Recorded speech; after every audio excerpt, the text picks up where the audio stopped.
So ada rasa macam example of Ahwat senior Hema sendiri pun kita tengok betapa banyak diorang korbankan masa, tenaga, kewangan dan sebagainya. Maka kita tahu macam kalau orang-orang macam ni pun boleh buat untuk kita, korbankan macam tu untuk kita dapat sesuatu, dapat that kind of exposure, nikmat ataupun privilege untuk nak dapat teruskan dalam dakwah dan tarbiyah. Kenapa kita ni nak, again dia about privilege lah. Ana rasa sepanjang hidup Ana sangat menjadikan, Ana sangat percaya yang Ana sangat memegang kepada ramai lagi orang yang tak dapat apa yang aku dapat.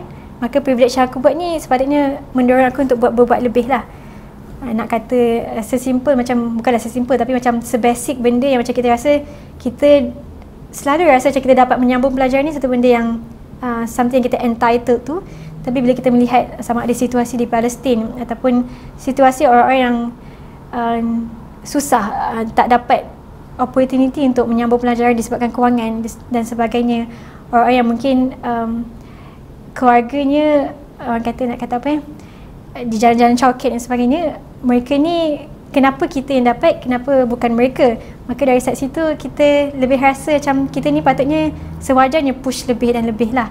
Tapi at the same time Ana rasa macam Ana pun mengalami je that point of time yang kita sendiri rasa penat dan sebagainya.